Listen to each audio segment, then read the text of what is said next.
God damn it. What the hell do you think you're doing? Filthy. Disgusting. That's something you don't touch. You serve it. You watch it. But you don't ever hold it. Nathaniel Blake's voice cut like broken glass. He stormed into the room, yanked the baby girl from Maya Williams' arms with a force that made her breath catch. No, please, she just fell asleep. She wouldn't stop crying. I don't care, he barked. You're the maid, not the mother, not anything. The baby screamed the moment she left Maya's chest. It was like something snapped. Her tiny hands clawed at the air, her sobs shrill and panicked. Shh, Lily, shh, it's okay, sweetheart. I'm here, Nathaniel whispered. But the child only cried harder, writhing in his arms, red-faced and gasping. Why won't she stop?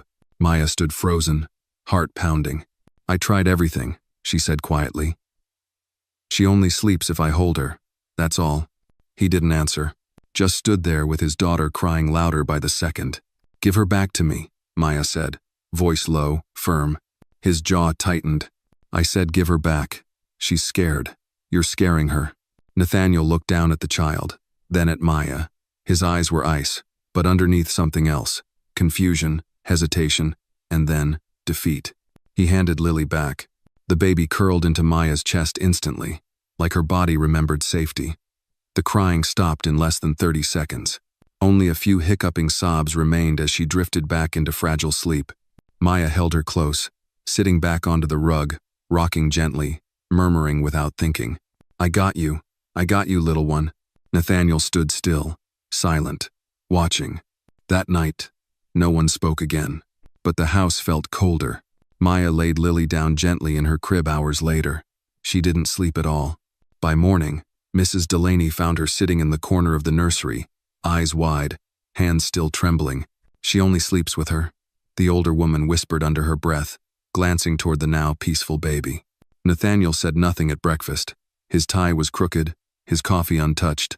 The second night, Maya tucked Lily in and stepped away. The baby screamed. Mrs. Delaney rushed in. Nathaniel tried. Neither worked. Only when Maya returned, arms outstretched, whispering gently, did Lily quiet. The third night, Nathaniel waited outside the nursery door. He didn't enter. He listened. No crying, only a quiet lullaby, half hummed. He knocked. Maya. She opened the door. I need to speak with you. She stepped outside, closing the door gently behind her. I owe you an apology, Nathaniel said. Silence. For what?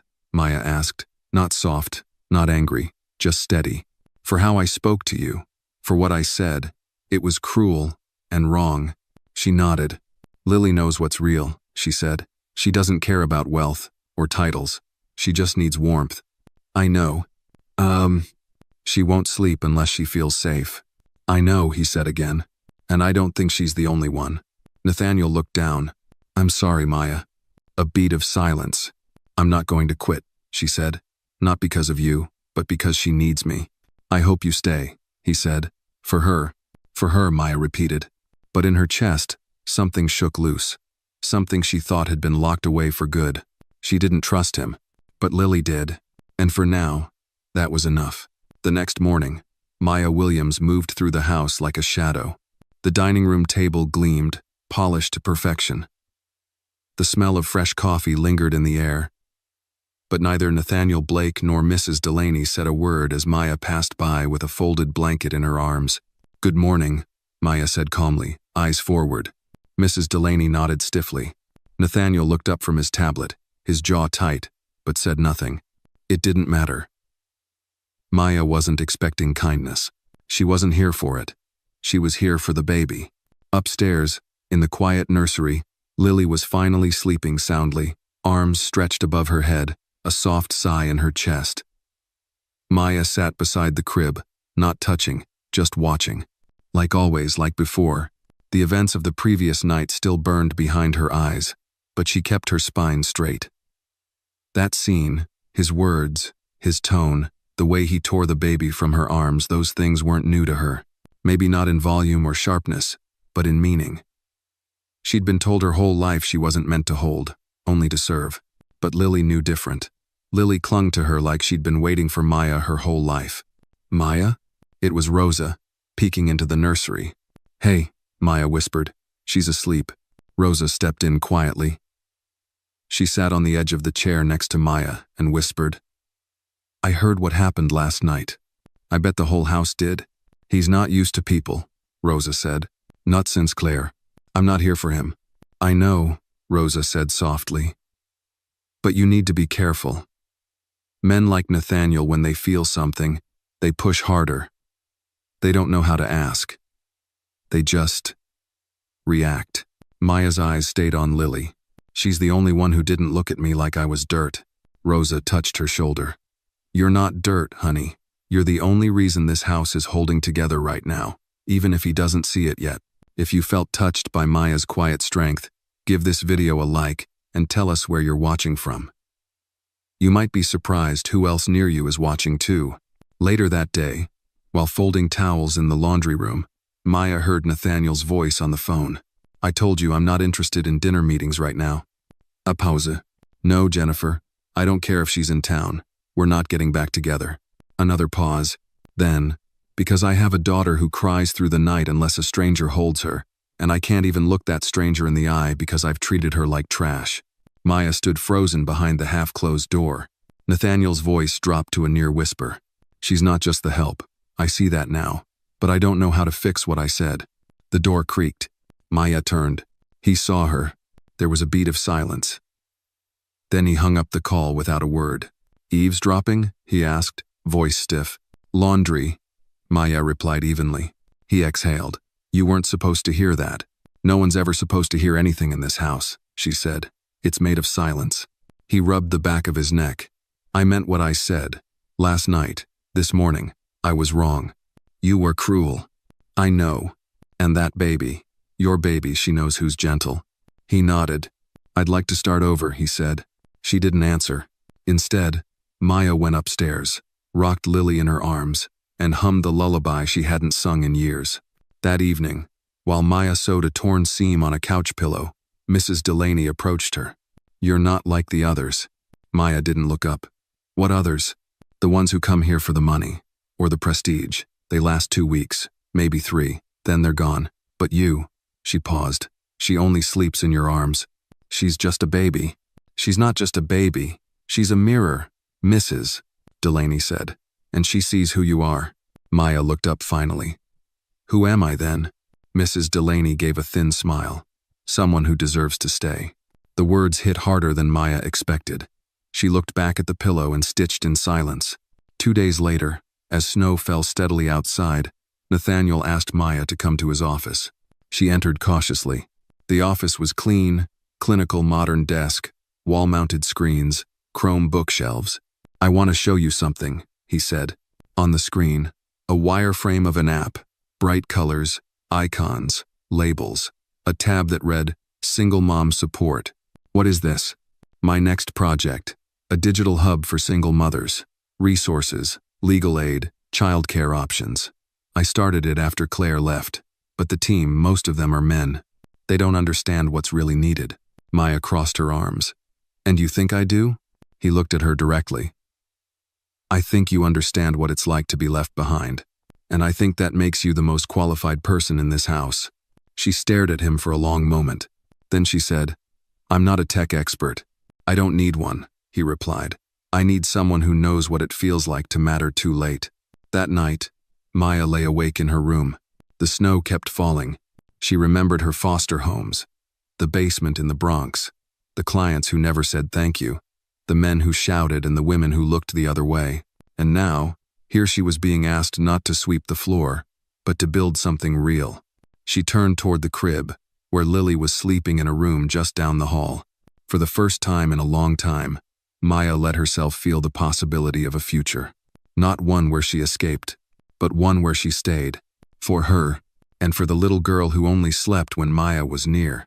3 days later, Maya stood in front of the massive oak door of Nathaniel's study, heart pounding.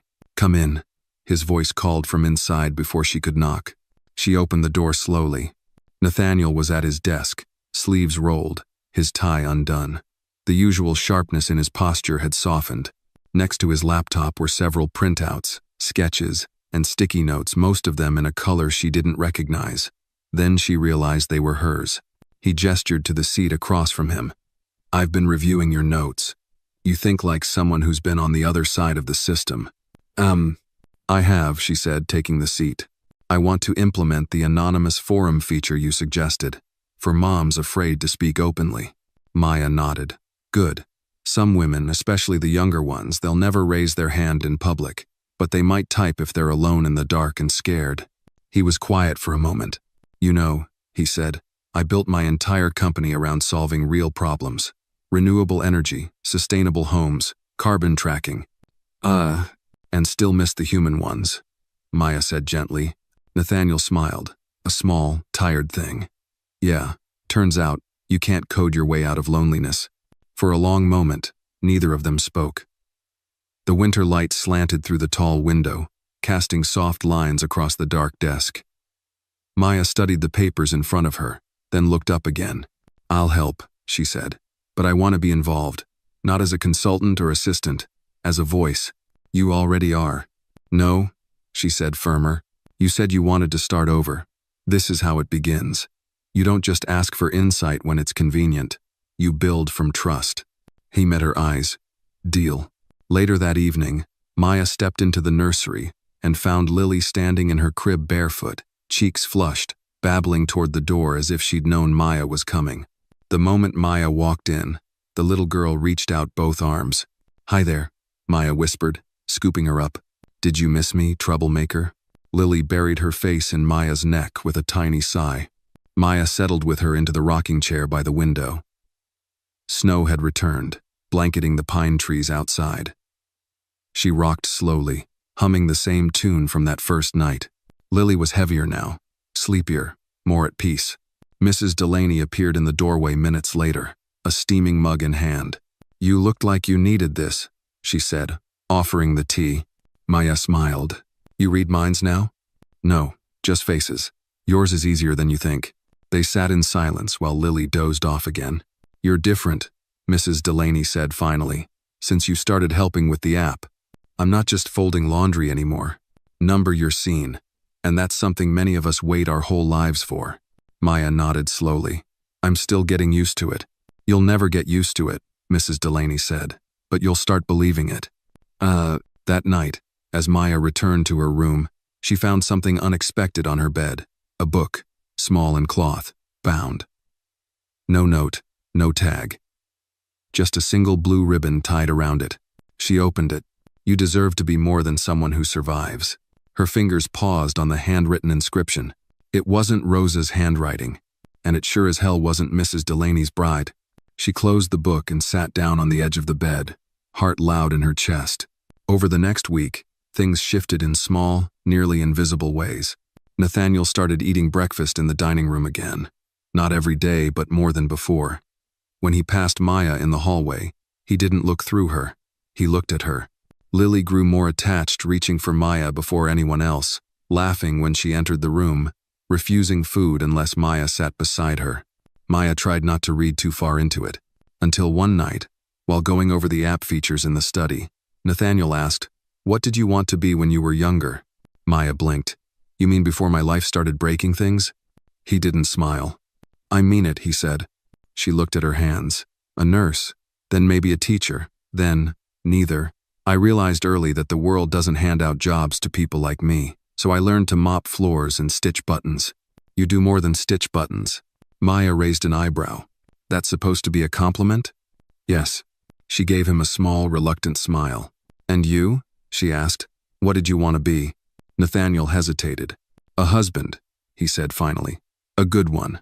And a father that didn't feel like a stranger in his own home." Silence filled the room. Maya's voice softened. "You're not a stranger to her. Not anymore." He looked down at the table. "She laughs when you walk in, Nathaniel. That's not nothing." He exhaled. "You call me Nathaniel now." You said we were starting over." He looked up at her, and for the first time since she met him, Maya saw something exposed, unarmored, raw. "I'm trying," he said quietly. She nodded. "So am I." A few nights later, the generator cut out for 2 hours during a snowstorm.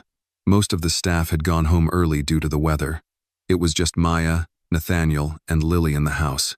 Maya found him in the kitchen, barefoot, shirt sleeves rolled, trying to boil water with a camping stove. "You look ridiculous," she said. "I'm aware." She moved beside him, grabbed the second pot. "Let me." He stepped back. "You always know what to do," he said. "No," she replied. "But I always do something. That's the difference." A pause. She cried less this week. "Because you stopped looking at her like a responsibility," Maya said. "You started holding her like she mattered." Nathaniel nodded slowly. "Thank you, Maya." "For what?" "For not leaving." She looked at him, long and level. "I almost did," she said. "Twice." "What stopped you?" She smiled faintly. "She held on to me. Even when I couldn't hold myself." The wind howled outside, the stove hissed, and in the dim light, something between them steadied, not fragile, not forced, just there, quiet, growing. The snowstorm lasted through the weekend. By Monday morning, the world outside the Blake estate was buried under 2 feet of silence. Even the pine trees looked bent, their shoulders sagging beneath the weight of winter. Inside, the house was unusually warm, fireplaces lit, soft jazz echoing faintly through the hallways. Maya stood in the nursery, swaddling Lily after her morning bath, the baby's cheeks rosy from steam and giggles. "You're getting so big," Maya murmured, tucking the blanket beneath Lily's chin. "Soon you'll be bossing all of us around." Lily cooed in reply, her fingers finding Maya's braid and tugging gently. Downstairs, Nathaniel sat at the breakfast table, stirring his coffee but not drinking it. He glanced up every few seconds toward the staircase, as if waiting for something or someone. "Expecting a call?" Mrs. Delaney asked, setting down a plate of toast. "Number just," thinking. She didn't press. Years working for the Blake family had taught her which silences were meant to be left alone. A few minutes later, Maya entered the room with Lily on her hip. Nathaniel stood up too quickly. "You're here," he said. Maya raised an eyebrow. "You invited me for breakfast. Thought it'd be rude to ignore." He gestured to the seat beside him. "Please." She placed Lily into the high chair already waiting between them, then slid into the seat. For a moment, the three of them sat there like any other family, quiet, comfortable, unremarkable. And for Maya, that was the strangest feeling of all. Lily dropped a spoon. Maya bent to pick it up. When she looked up, Nathaniel was watching her not with intensity, but attention. "What?" she asked. "Nothing," he said, though his expression said otherwise. After breakfast, Nathaniel followed Maya to the nursery. She didn't mind. Lily had fallen asleep mid-play, her tiny arms wrapped around a stuffed bear Maya had sewn back together last week. "She's grown fast," he said, glancing at the crib. "Babies do that when they're safe," Maya replied, gently straightening the blanket. Nathaniel leaned against the doorway, arms crossed.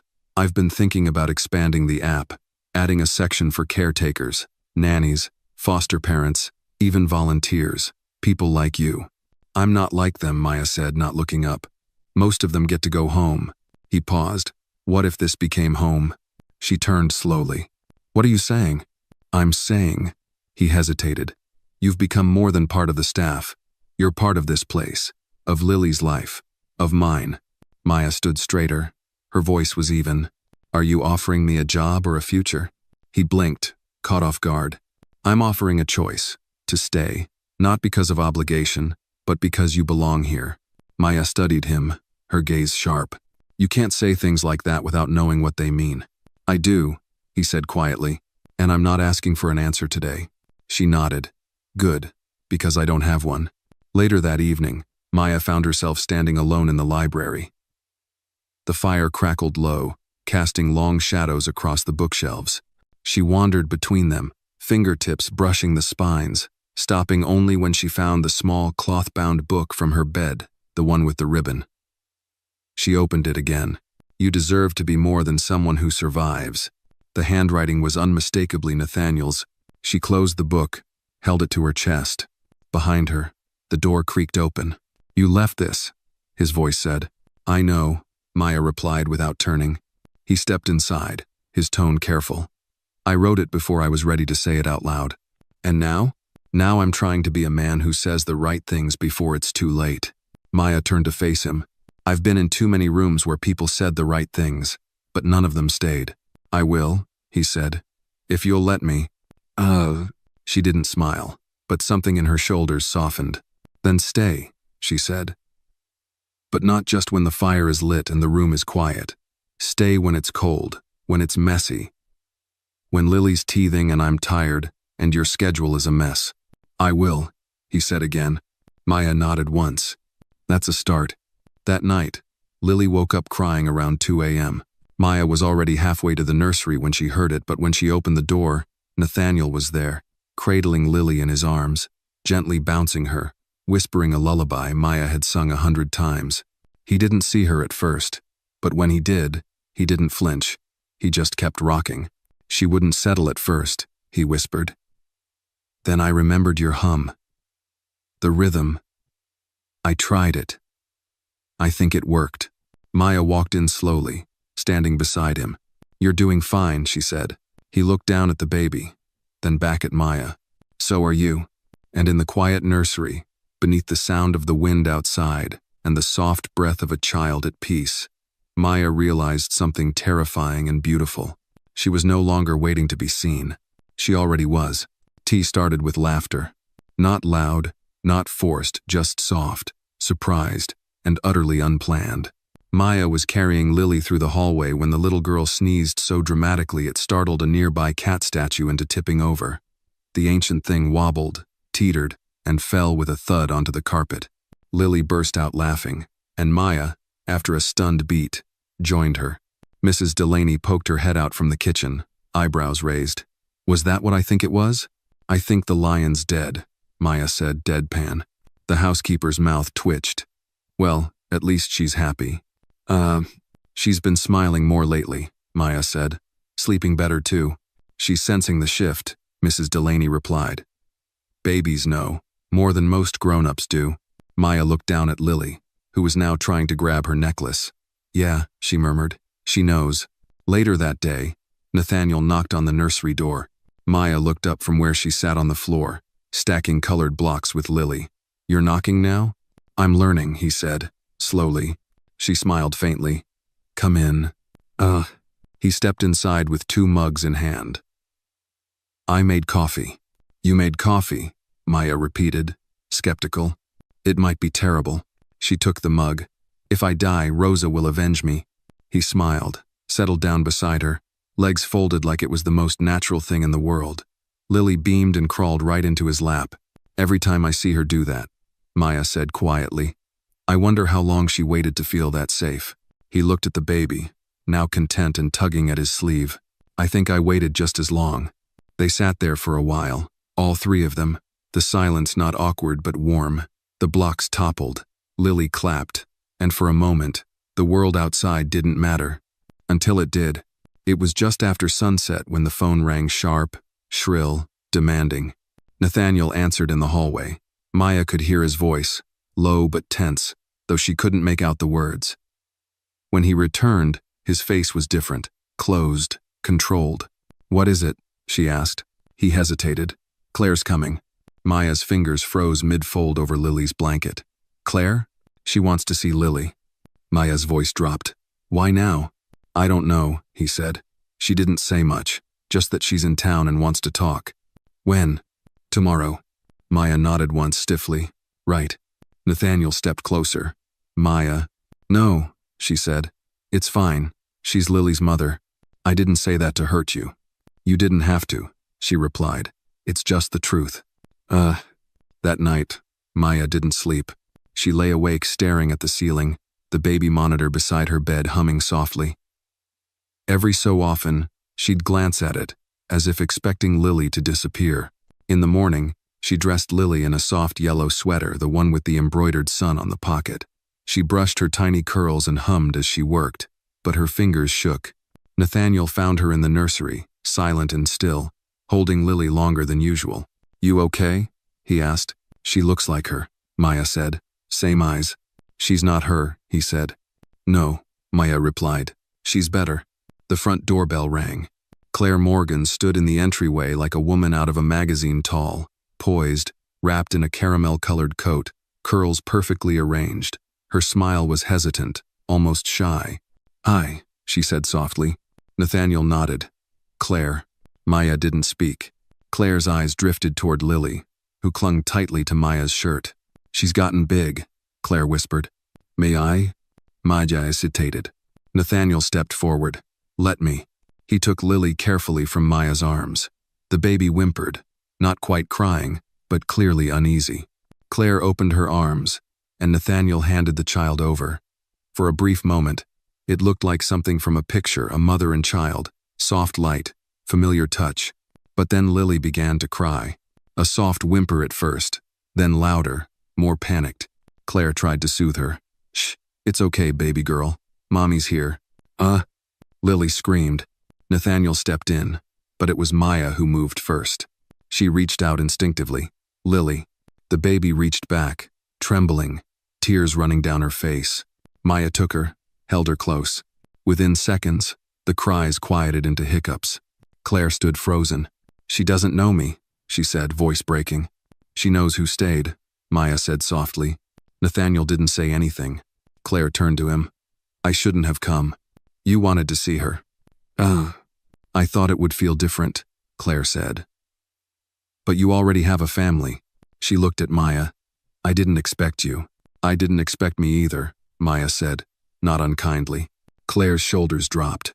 I don't know where I belong anymore. Nathaniel's voice was calm. That's not something I can answer for you. Claire nodded. I'll go. She walked toward the door, then paused. She's happy, Claire said. I didn't think I'd be relieved by that, but I am. And then she was gone. The silence in the foyer was heavy. Maya stood there, Lily still clinging to her. I didn't mean to say that, she whispered. About knowing who stayed. It needed to be said, Nathaniel replied. He stepped closer. She doesn't just need love. She needs consistency. You've been her whole world. Maya looked down at the little girl in her arms. I'm afraid I don't know how to be a mother, she said. Neither do I, he admitted. But maybe we're learning together. Maya glanced up at him. And what are we to each other, Nathaniel? His answer was quiet, firm. We're the people who didn't run. And in that moment, standing in the quiet warmth of the entryway, holding a child who had stopped crying, Maya understood that she wasn't a visitor anymore. She was home. The following morning began with golden sunlight pouring through the frosted windows of the nursery, casting soft halos around the edges of the crib. Lily was still asleep, curled on her side, one chubby fist tucked beneath her cheek, the yellow sweater Maya had chosen yesterday still warm from the night. Maya sat quietly beside her, knees pulled to her chest on the rocking chair, coffee in hand, but it had long gone cold. Downstairs, the house moved with a quiet rhythm. Rosa was humming in the kitchen. Somewhere, Mrs. Delaney was organizing linens like she always did on Thursdays. Nathaniel hadn't come down yet. Or maybe he had, and Maya simply didn't hear. She hadn't left the nursery since Claire walked out that door the day before. She hadn't been able to. Her chest still felt too full, too unsure. Everything Claire had brought with her questions, memories, silence. It still lingered in the corners of the room, like perfume that didn't belong. She brushed a curl off Lily's forehead and whispered, "You okay, sunshine?" Lily shifted, made a soft noise, then returned to sleep. Maya closed her eyes. The silence held. Then a quiet knock on the nursery door. "Yeah?" she said. Nathaniel stepped in, holding 2 fresh mugs of coffee. "This one's not poison," he said. "That's a shame," Maya replied. "Might have needed it." He offered her the mug. She took it but didn't drink right away. He sat on the rug, arms resting on his knees, like he had nowhere more important to be in the world. "You didn't sleep," he said. "I was afraid I'd wake up and she'd be gone." "Oh." Nathaniel looked toward the crib. "She's not." "I know, but my body doesn't." A pause. Then, "Yesterday what you said to Claire, about who stayed." Maya shifted. "I shouldn't have said it in front of Lily." "You were right," Nathaniel said. "That doesn't mean it didn't hurt." "She didn't come back to take her," he said. "She came back to see if she still fit, and she realized she didn't." Maya looked down at the rim of her cup. "You okay?" he asked. "I don't know, but I'm still here." That counts for a lot." She looked at him now, fully. His hair was a little tousled, like he hadn't even glanced in a mirror. His shirt was wrinkled. His eyes were soft. "You've changed," she said. He blinked. "How so?" "You used to stand like you owned the room. Now you sit like you want to belong in it." Nathaniel exhaled a small laugh. You make me sound like a stray dog. You were. They both smiled. Then Lily stirred, stretching like a kitten waking from a dream. Her eyes blinked open, searching the room, and when they landed on Maya, her face lit up. Hey there, Maya whispered, standing and leaning over the crib. Lily reached up, and Maya, without hesitation, picked her up and held her tight. Later that afternoon, Nathaniel asked Maya to join a virtual team meeting for the app. She hesitated at first. Sitting in on a call with engineers, designers, and business strategists wasn't exactly what she signed up for, but he insisted. They need a perspective they don't have, he said. You bring that. Maya sat beside him at his desk, still holding Lily, who gnawed contentedly on a rubber giraffe. On the screen, 6 squares lit up young professionals in sleek glasses and polished backgrounds. They looked like they lived in cities where coffee cost $8 and time was currency. Maya, Nathaniel said, addressing the team, has agreed to help us shape the community section. She'll be leading user insights. There was a pause. Then a woman named Carly said, You're the one who suggested anonymous forums, right? That's been our most requested feature since soft launch. Maya blinked. Yes, I guess that was me. Another voice chimed in. The way you framed it, that moms don't always have time or mental bandwidth to type long posts. That sometimes they just need to press a button and feel seen, that really helped us rework the interface. Maya blinked again. I just said what I wish I'd had. The call continued. More technical now, but Maya stayed. She took notes. She asked questions. And when it ended, Nathaniel turned to her. Well, that was terrifying, she said. But also, it felt like I mattered. You do, he said. That night, Nathaniel cooked dinner, or tried to. Maya entered the kitchen to the smell of something burning, and the sight of him fanning smoke away from the stove. Is that supposed to be lasagna? She asked. No, he said quickly. It's a learning experience. She laughed. Move over. Together, they salvaged what they could. Maya added seasoning. Nathaniel opened a bottle of wine. Lily sat in her high chair nibbling on bits of toast, watching them like they were a sitcom. After dinner, they sat around the fireplace. Maya rocked Lily in her arms, her breathing already slowing. Nathaniel handed her a blanket. She feels safe here, Maya said. She's not the only one, he replied. Maya looked up. I want this to last, he said. Not just the app. Not just the way Lily stopped crying at night. I want this life to mean something. She hesitated. And if I told you I don't trust permanence? I'd say I don't either. But I trust you. And I trust that we're not where we were. That has to be enough for now. Maya looked down at the sleeping baby in her arms, then back up at the man in front of her. It might be. Nathaniel nodded slowly. Good. Maya leaned back, the warmth of the fire curling around her like a slow breath. In her chest, something quiet unknotted. For the first time in a long time, she wasn't surviving. She was beginning.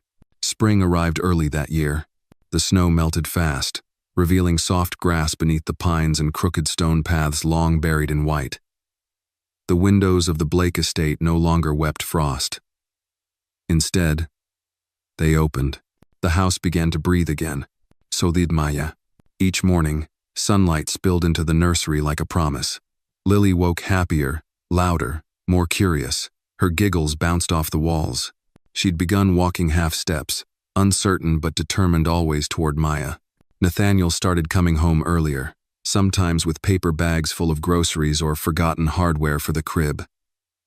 He wasn't the same man who'd once shouted across the living room like Maya was an intruder. That man had vanished somewhere between late-night lullabies and shared silence. One Thursday afternoon, Maya stood at the laundry line in the garden, pinning up Lily's tiny sweaters. The air smelled of soil and daffodils. A radio played faintly from the kitchen Motown, the kind Rosa liked. Maya swayed slightly as she worked, humming along, the clothes fluttering like little flags. Maya, Nathaniel's voice called from behind her. She turned, squinting against the sun. I need your eyes on something.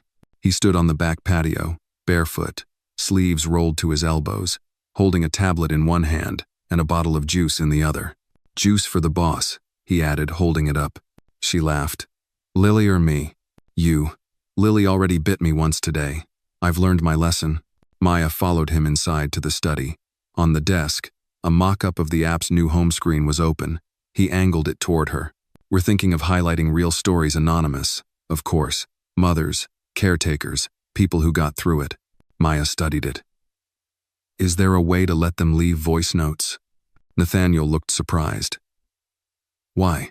Because sometimes it's easier to speak than write, especially if you're crying. He stared at her for a long moment, then nodded slowly. I'll have the dev team work on that. They sat together on the leather couch while Lily crawled around them on the carpet, babbling to a stuffed giraffe. Maya sipped her juice, barefoot, legs curled beneath her. Do you ever think, Nathaniel began, that we stumbled into this? This? This us, her, the app, all of it. I think the world gave us a second chance, Maya said. The first one we both wasted. He tilted his head. How'd you waste yours? I stopped believing in people. Nathaniel's voice dropped. Me too. A pause. But you didn't stop believing in her, she said, nodding to Lily. He looked at the child on the floor. I just didn't know how to show it. You do now. He turned back to Maya. Because of you. Maya looked down into her cup. You say things like that, then I have to go back to my room and remember how to breathe. I'm working on that part too, he said with a soft smile. Making sure you don't have to go back to your room alone. She blinked. I mean, he added quickly, not the way that sounded. I mean, you don't have to retreat when you feel something, not from me. Maya said nothing, but her hand, resting near his on the couch, drifted a fraction closer, close enough that their fingers nearly touched. Later that evening, Maya walked Lily around the garden in a sling while the baby hummed nonsense against her shoulder. The air was cool, gentle. In the distance, the wind danced through the pines. Mrs. Delaney watched from the porch, arms crossed loosely. When Maya approached, she nodded toward the house. I saw the mock-ups. Nathaniel showed me. Oh? Maya asked, shifting Lily's weight. They're good, real. I've seen a lot of projects start in that study. None of them ever felt this human. Maya smiled. He's different now. Mrs. Delaney snorted. He's in love. Maya nearly tripped. What? Oh, don't play dumb. I've worked in this house long enough to know the look. I don't know what you're talking about, Maya said quickly. Then let me put it this way, Mrs. Delaney said. He only uses the good coffee mugs when you're in the room. You don't waste ceramic that costs $70 a piece unless you're trying to impress someone. Maya opened her mouth, closed it, shook her head. I'm just trying to do right by Lily. Of course, the older woman said. But don't pretend like love's not blooming around here faster than the flowers. That night, after dinner, Nathaniel walked Maya to her room. Lily had already fallen asleep in her crib. The hallway was quiet, lit only by the amber glow of the wall sconces. They paused at her door. I'm flying to New York next week, he said. Meeting investors. They want updates on the app. Maya nodded. Will you be gone long? 3 days. Lily won't like that. I won't either, he said. Then, after a pause, would you come with us? Maya blinked. What? Just for the trip. You'd be in the meetings, as the voice of the users. And with Lily, of course. I don't have a suit, she said automatically. I'll buy you one. I don't have experience. You've lived the experience. She hesitated. That's a lot of change. He nodded. It is, but not all change is loss, Maya. She looked at him, really looked. The man who once shouted at her for daring to touch what he loved now stood before her, asking her to carry it forward with him. I'll think about it, she said. He leaned slightly forward, not too close, just enough. I'll wait. And with that, he turned and walked down the hall. Maya stepped into her room, shut the door, and stood in the silence. Her heart was pounding, but for the first time in her life, she wasn't afraid of what came next. The private jet hummed gently beneath them, like a lullaby wrapped in steel. Maya sat across from Nathaniel in the cream leather cabin, the soft overhead lighting casting a warm glow. Lily was curled up in Maya's lap, thumb tucked in her mouth, her curls haloed by a tiny travel pillow shaped like a giraffe. Nathaniel hadn't said much since takeoff. He kept glancing over, watching Maya as she stroked Lily's back, calm and steady, like she'd done it for years. There was something in the way Maya existed with quiet command, not needing permission to be tender. "You okay?" he finally asked. She nodded, just taking it all in. "Your first time flying?" She gave a soft laugh.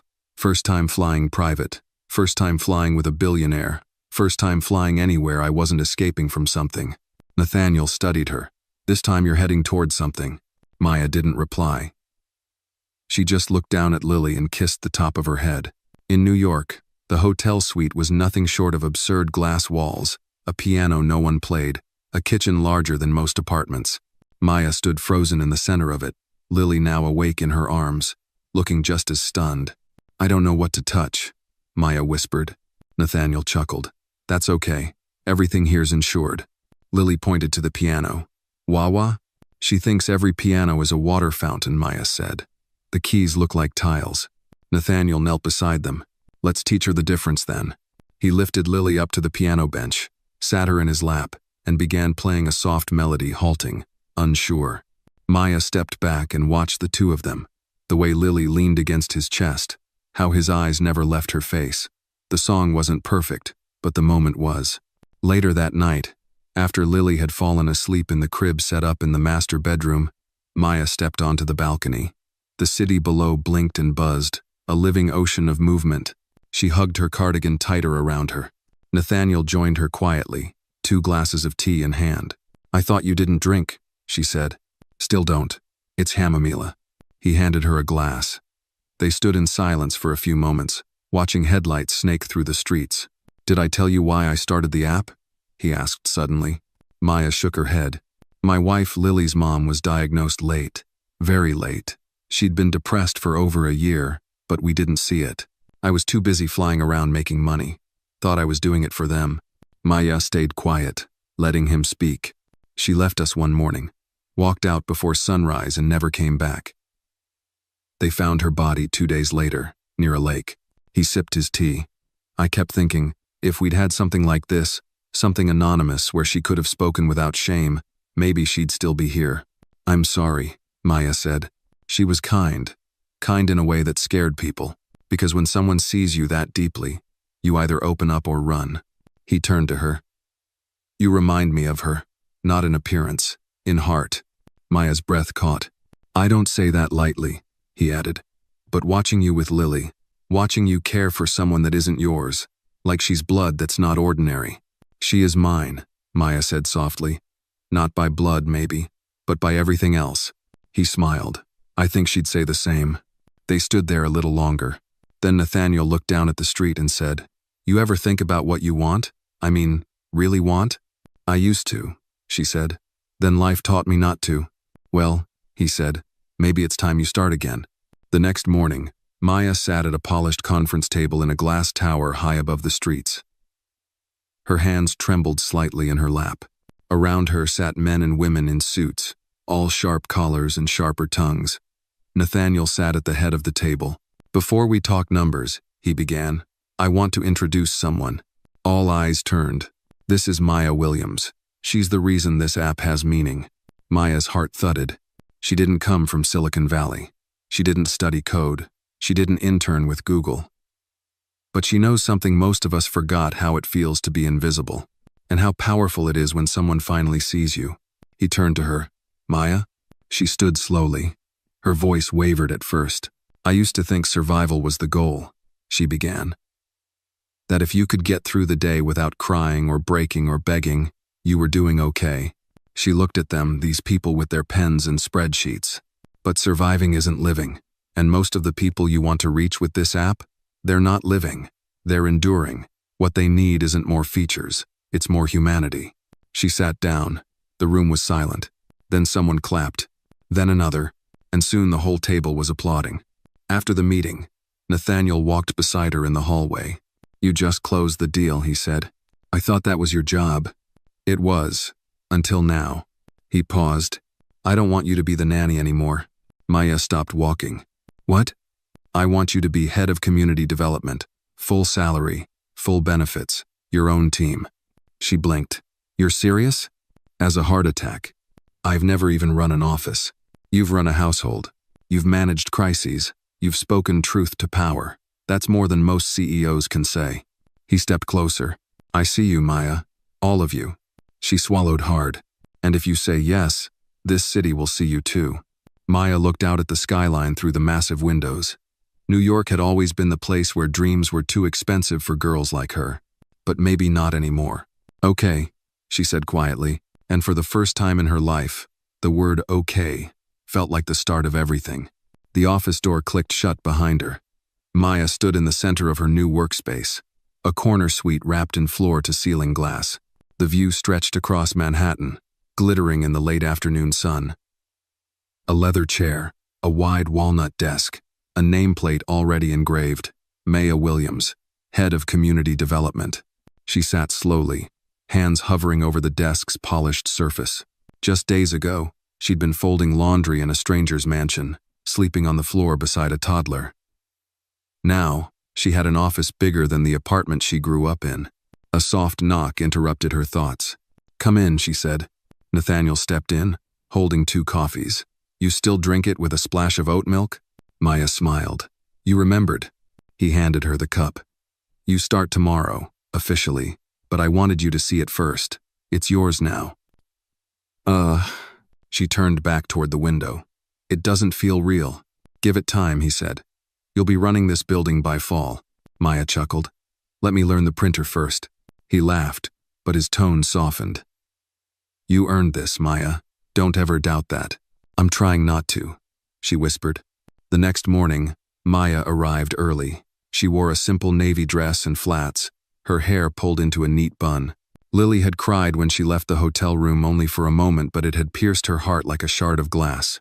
Nathaniel had kissed Lily's cheek and told her Mommy Maya would be back soon. The words had stayed with her all day. At 8 a.m. sharp, her new assistant, Carla, walked in. "Good morning, Miss Williams," she said briskly. "Here's your schedule. First meetings at 9, then a walkthrough with legal, then press." Maya blinked. "Press?" Carla smiled. "You're the heart of the story. Everyone wants to meet the woman behind the app." "Okay." Maya took a breath. "Let's do it." The morning flew by. At the 9 a.m. meeting, she spoke about expanding community outreach, creating a platform for unheard voices, building trust before building tech. The room nodded, took notes. At noon, she met with legal, discussing policies to protect vulnerable users. By 1 p.m., she hadn't eaten, but she felt electrified. And then came the press. A soft-spoken woman with a notepad and sharp eyes sat across from her in the lounge. "Miss Williams," she said, "can you tell me what this opportunity means to you?" Maya hesitated, then leaned forward. "I've been invisible for most of my life," she said. "Poor, homeless, cleaning homes for people who wouldn't look me in the eye. So this," she gestured to the office, "this isn't just a job. It's a second chance, maybe a first. And what do you hope to do with it?" "I want to build something that reaches people like the girl I used to be," Maya said. "People who've been dismissed, forgotten, abused. I want them to know their stories matter, that someone's listening." The reporter nodded, her eyes glistening. "Thank you," she whispered. That night, Maya returned to the hotel exhausted. She opened the door quietly, but Lily's voice rang out from the other room. "Maya, The little girl came running barefoot, arms wide, crashing into Maya's legs. "Hey baby," Maya whispered, lifting her. "Did you have fun today?" Lily nodded. "Daddy made pancakes, but I missed you." Maya kissed her cheek. "I missed you more." Nathaniel appeared in the doorway, holding a pan with a smile. "There's one left, if you're lucky." Maya laughed. "Starving." Over dinner, they talked like a family. Nathaniel asked about her meetings. Lily interrupted with stories about cartoons and crayons. Maya listened, spoke, smiled, and something inside her ached with how natural it felt. After Lily fell asleep, Maya lingered in the kitchen, rinsing dishes. "You don't have to do that," Nathaniel said. She shrugged. "Habit." He leaned against the counter. "How was your first day?" "Incredible. Overwhelming. Empowering. All of it. I'm proud of you." She looked up, startled. "Thank you," she said quietly. "That means more than you know." He stepped closer. "You changed everything, Maya. For Lily. For this company. For me." She didn't answer, but their eyes locked, and something passed between them, wordless, undeniable. A week later, Maya sat in her office when Carla knocked. "Miss Williams, there's a visitor." "Who?" Carla stepped aside, revealing a tall, well-dressed woman in her 50s. "Maya," the woman said. Maya stood, her heart freezing. "Mom?" The woman walked in, eyes darting around. "You work here? This is yours?" Maya nodded slowly. "Why are you here?" "I saw you on the news," her mother said. "They said you were helping people. That you built something big." "I didn't build it alone," Maya said. "But yes," her mother stepped closer. "I came to say I'm proud, and to ask, if we can talk, start again." Maya's chest tightened. "You threw me out when I was 16. I was scared. You were stubborn. We both made mistakes." Maya glanced at the photo on her desk, Lily grinning in her lap. "I can't rewrite the past, but maybe we can write something new." A long silence followed. Then Maya nodded. "We can talk," she said. Her mother smiled, eyes misting. "Thank you." After she left, Maya sat at her desk, trembling. Nathaniel called minutes later. "You okay?" he asked. "I think so. Want company?" She paused. "Come pick me up." That evening, the three of them, Maya, Nathaniel, and Lily, walked through Central Park. The trees were glowing with fairy lights strung for the spring festival. Maya held Lily's hand in one, Nathaniel's in the other. "You know," he said, "I never imagined any of this when I hired a nanny." She laughed. "And I never imagined falling in love with a billionaire." His smile faded. "Are you?" She looked at him, heart thudding. "I think I already have," she said. He stopped walking. Then he leaned in, gently, and kissed her forehead. "I have too," he said. And in that soft golden light, with the world still spinning around them, Maya felt something she hadn't felt in years home. The morning air carried the smell of fresh bagels and blooming tulips. As Maya stepped out of the black SUV and walked toward the gleaming glass entrance of Grayson Industries, she held Lily's small hand tightly in hers. The child wore a yellow sundress and sneakers, her backpack bouncing with each step. "Remember what I said?" Maya asked, kneeling to her eye level. Lily nodded. "I'll stay with Miss Carla until you're done with your meetings.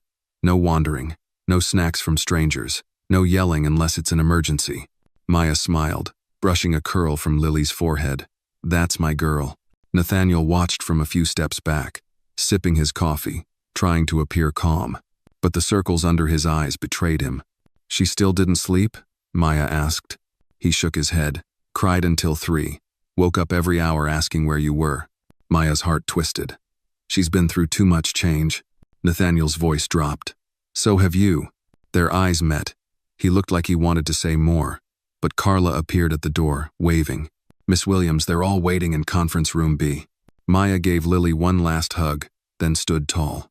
"Let's go make a difference." Inside, the air was cooler, sterile, but buzzing with anticipation.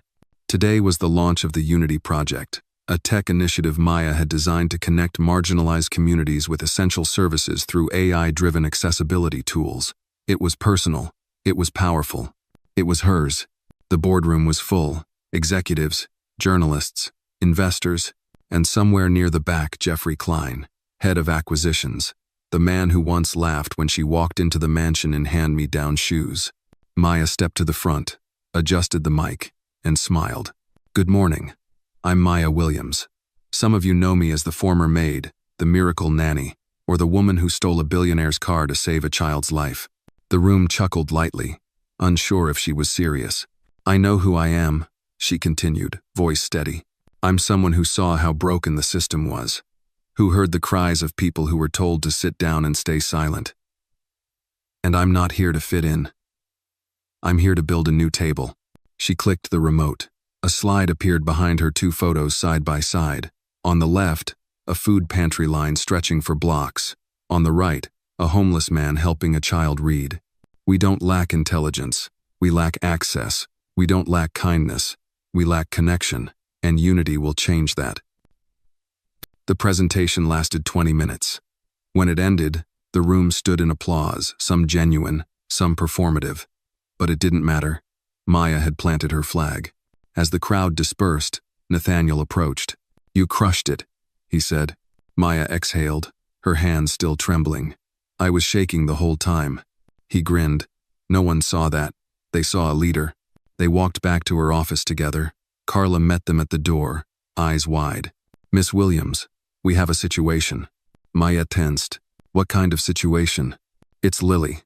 She's missing." Maya's world tilted. "What?" "She was coloring beside my desk. I turned to answer a call. When I looked again, she was gone." Maya was already moving. "Check every floor, every hallway, every exit." Nathaniel pulled out his phone. "I'm calling building security. Have them lock all doors now." Panic clawed at her throat. Not again. Not Lily. The next hour passed in a blur of running feet, radio crackles, and shouted names. Maya checked every restroom, every lounge, every corner of every floor. No sign. Then a voice on the security radio crackled through. "We found her. Rooftop. She's with someone." Maya bolted for the elevator. The door opened to the rooftop garden, usually off limits. Wind whipped through her curls as she sprinted toward the benches. There, by the railing, stood Lily. And kneeling beside her was Jeffrey Klein. Maya's heart stopped. "Lily." The girl turned, startled but unharmed. Jeffrey stood, hands raised. "She found her way up here. I swear, I just sat with her." Maya rushed forward, scooped Lily into her arms. "Baby, are you okay?" "I wanted to see the flowers," Lily whispered. "Like at the park." Maya held her tight, glaring at Jeffrey. "Don't ever get near her again." He raised his hands. "I didn't touch her. I was waiting with her until someone came." Nathaniel appeared behind them, eyes burning. "If I ever see you speak to my daughter again, you won't just be fired, you'll be erased." Jeffrey backed away. Message received. Later, back in the hotel, Maya sat beside Lily on the bed, brushing her hair gently. "I scared you," Lily whispered. Maya nodded. "A lot, but I'm glad you're safe." Lily looked up. "You're not mad?" "I was scared, not mad. But promise me you'll never run off like that again." "I promise." That night, after Lily was asleep, Maya stood by the window. Nathaniel joined her, placing a hand on her back. "She's okay," he said. Maya nodded. "I know, but something's off." He looked at her. "What do you mean?" "That man Jeffrey, he didn't just find her. The rooftop is locked. You need a code." Nathaniel's jaw tightened. "You think he took her there?" "I don't know, but I don't trust him. And I think he's not done." A long silence settled between them. Then Maya spoke again. "We need to be ready. He's not the only threat in this building." Nathaniel nodded. "Whatever happens, we face it together." And in that quiet, with the city glowing beneath them and danger stirring just beyond their reach, the alliance between them hardened into something deeper than loyalty. It became unbreakable. The next morning began too quiet. Maya stirred awake in the hotel suite's second bedroom, still wearing the sweatshirt Nathaniel had draped over her shoulders the night before. The digital clock on the nightstand blinked 6:32 a.m. The sky outside was still a slate gray, not yet awake. But her mind was racing. She sat up, immediately scanning the room. Lily was curled beside her, small and peaceful, one hand gripping Maya's shirt like a lifeline. Her tiny chest rose and fell in steady rhythm. Safe. For now. Maya gently slipped away and padded into the main room where Nathaniel sat on the couch, coffee in hand, suit half-buttoned. He didn't look up. "I called the building manager," he said. "The rooftop keypad was tampered with." Maya stopped cold. Tampered how? By someone who knew the override code. He looked at her now, his jaw clenched. "Someone on the inside." She folded her arms across her chest. "Jeffrey." Nathaniel didn't argue. "I already spoke to HR," he said. "They're opening an investigation, but without hard proof. Hard proof won't show up in polite meetings." Maya's voice was low, certain. "He knew the access code. That's not an accident." "Ugh." Nathaniel sighed, rubbing his temples. "You're right. But this company's full of politics, Maya. Firing someone like Jeffrey Klein without concrete evidence could mean lawsuits, board fights." Maya stepped closer. "You're the CEO." "I wasn't always," he said. "And some of those men were building empires while I was still bagging groceries in Baton Rouge." Maya blinked. "You?" He gave a small laugh. "Yeah. My mom raised me and my sister by herself. We ate in shifts. I know what it's like to be underestimated. That's why I created Unity. For people like us." Her voice softened. "So don't let someone like Jeffrey poison it." He looked at her, really looked. Then help me. With what? Get close to him. Find out what he's hiding. Off the record. I'll get legal involved quietly. But if he's planning something, anything we need to know before it lands in the press. Maya crossed her arms. You want me to spy on him? Number. I want you to protect what you've built. There was a long silence. Then Maya nodded. Fine. But if he tries anything with Lily again. He won't, Nathaniel said, his voice hard. I promise. Later that day, Maya returned to the Grayson Industries campus. Her heels clicked on the marble floor with more weight than usual. Carla met her with a tight smile and a folder. He's in the innovation lab. Asked for you. Maya raised an eyebrow. Jeffrey did? Carla hesitated. He said he wanted to apologize. Maya didn't answer, just walked. The innovation lab was all glass walls and whiteboards, half Silicon Valley, half science fair. Jeffrey was inside, scribbling on a diagram of new software architecture. When he saw her, he smiled. Too wide. Maya, he said, lowering the marker. Thanks for coming. She didn't return the smile. You asked for me. He gestured to a chair. Sit? I'll stand. Jeffrey nodded, as if expecting it. Look, about yesterday. I know it looked bad, but I didn't touch your kid, I swear. You shouldn't have been anywhere near her. I know, and I'm sorry. Maya watched him closely. You left the board meeting early yesterday. Wasn't feeling well. You had time to override a rooftop security lock? His eyes narrowed. Are you accusing me of something? I'm just connecting dots. Jeffrey chuckled, stepping closer. You know, for a maid turned tech saint, you've got quite the bite. Maya didn't flinch. And you've got quite the ego for someone under investigation. His smile vanished. You think I'm stupid, Maya, he said, voice dropping. You think I don't see what this is? You're sleeping in the boss's penthouse, whispering in his ear, turning his daughter into a pawn, her hand curled into a fist. You don't belong here, he added. You belong back in the laundry room. Say that again, Maya said. But Jeffrey only smirked, turning back to his whiteboard. She walked out, chest tight, breath shallow. Back at her office, Nathaniel was waiting. He took one look at her face. What happened? He's not sorry, she said. He's planning something, and he's watching us. Nathaniel shut the door behind them. Then we hit first. He handed her a manila envelope. Inside were documents, financial records, transfers, names. We found an offshore account tied to him, Nathaniel said. Money moving from one of our subsidiaries to a shell company. If we can trace it to him, it's over. Maya flipped through the pages. You think he's embezzling? I think he's stealing more than money. I think he wants Unity gone. That night, Maya tucked Lily into bed, but the girl grabbed her hand before she could leave. Maya? Yeah, sweetie? Why are people so mean sometimes? Maya sat beside her, brushing her hair back. Because some people are scared of things they don't understand. Lily's eyes were wide. Like me? No, baby. You're light. They're scared of what you make them feel. Lily yawned. Will you stay till I fall asleep? Maya nodded. Always. As she sat beside her, listening to her breathing slow, Maya's phone buzzed. A message from Nathaniel. Tomorrow, 7 a.m. Executive boardroom. We confront him. Maya looked at Lily, then at the screen. She typed back one word. Ready. Because she was. Not just to protect Unity, but to protect every child who had ever been left behind, overlooked, or used as a tool by men in suits who thought power meant immunity. They were about to find out justice may be quiet, but it never forgets. The executive boardroom at Grayson Industries was colder than usual. Floor-to-ceiling windows reflected the silver dawn over Manhattan, casting pale light on the 12 chairs around the glossy obsidian table. Nathaniel sat at the head, suit impeccable, expression unreadable. Maya stood by the corner wall, arms crossed, holding a thin folder. Her eyes were sharp, but behind them resolve, not anger. Jeffrey strutted in 5 minutes late. He didn't apologize. Morning, he said, sliding into the chair directly across from Nathaniel.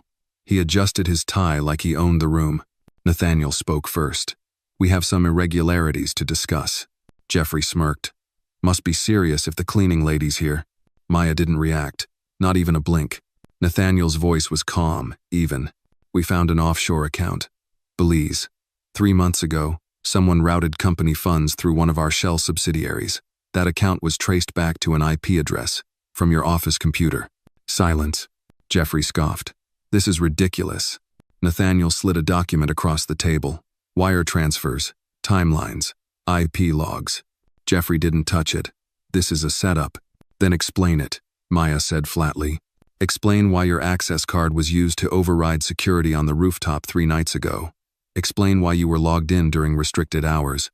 He looked at her now, really looked, and for the first time, there was a flicker of something behind his eyes. Not fear, calculation. I want a lawyer. Nathaniel leaned back. You'll get one. After this meeting. Jeffrey's jaw twitched. You have no authority to suspend me. I do, Nathaniel said. Effective immediately. You'll be escorted out.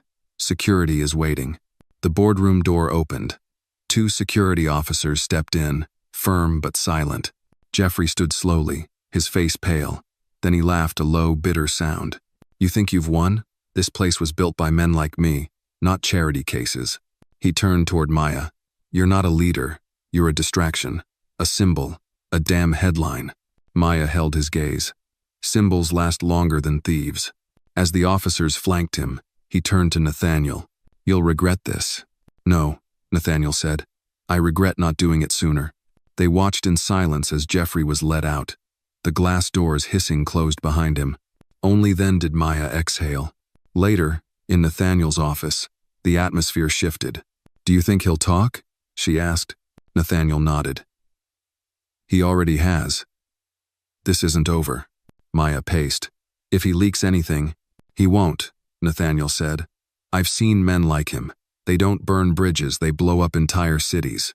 But we're ready. Maya looked at him. Are you? He hesitated. Number, but I will be. She sat down across from him, finally letting herself feel the exhaustion. I never wanted to be part of all this. I know. I just wanted a job, a place to belong. Nathaniel leaned forward. You belong here more than anyone. You didn't just save Lily. You saved this company. She looked away. I didn't do it alone. A pause. Then he said, Maya, I was wrong about that night when I grabbed Lily from you. When I said those things, her lips tightened. She didn't speak. I was scared, he continued. But that doesn't excuse what I said, or how I treated you. Still silence. I'm sorry, he said. Truly. She met his eyes. Apologies don't change the past. Number, but they can shape what comes next. Maya stood. I have to go pick up Lily. He nodded. As she walked to the door, he said quietly, she sleeps through the night now. Only when you're there. Maya stopped. A shadow passed through her eyes. That's not a gift. That's a wound. Then she left. That evening, at a quiet corner diner in Brooklyn, Maya sat across from Carla, who stirred her coffee absently. So, Jeffrey's gone? Carla asked. Maya nodded. Suspended pending legal action. And the board? Divided, Maya said. But Nathaniel's holding it together for now. Carla leaned in. You really trust him? Maya hesitated. I trust that he loves his daughter, and that he's trying. That's not the same as trust. I know. They sat in silence for a moment. Then Carla asked, so what's next? Maya looked out the window. Outside, a little boy helped his grandmother with a grocery bag, hands too small for the weight, but heart big enough to try. She whispered, we watch the ones no one else sees. Carla smiled. Like you watched Lily? Maya nodded. Like someone once watched me. Back at the penthouse that night, Lily came running. Maya. She wrapped her arms around her legs and looked up. Can we dance before bed? Maya knelt, smiled. Only if you lead. As the old record player spun a scratchy jazz tune, the little girl twirled with clumsy grace, her laughter echoing through the marble walls.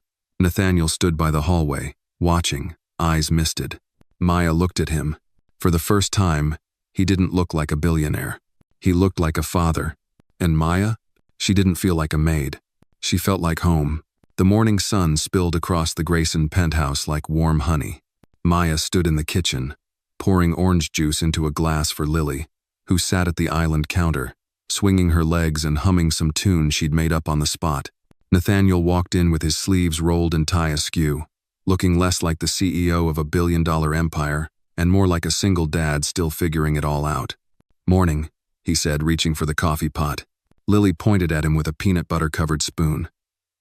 "Daddy, Maya says if you don't sleep more, your brain will get all mushy." Nathaniel chuckled. "Is that true, Nurse Williams?" Maya raised an eyebrow. "Only if your idea of sleep is 4 hours and 2 espressos." He poured his coffee and muttered, "Betrayed in my own kitchen." Maya smiled softly and turned to Lily. "Finish up, sweetie. You've got school, remember?" The girl nodded, stuffing the last of her toast into her mouth. Nathaniel leaned against the counter. "The board wants a press statement." "About Jeffrey." Maya didn't flinch. "What are you going to tell them?" "The truth. He's being investigated. I'm cooperating fully. And you," Nathaniel paused, "you'll be formally introduced to the executive team as my advisor." Maya blinked. "Advisor? You've already been doing the work. It's time people knew." She looked down. "You really want to give me that kind of visibility?" He stepped closer, lowering his voice. "I trust you, and I'm done hiding what matters." Her eyes met his. "You realize what people will say." He nodded. "Let them talk."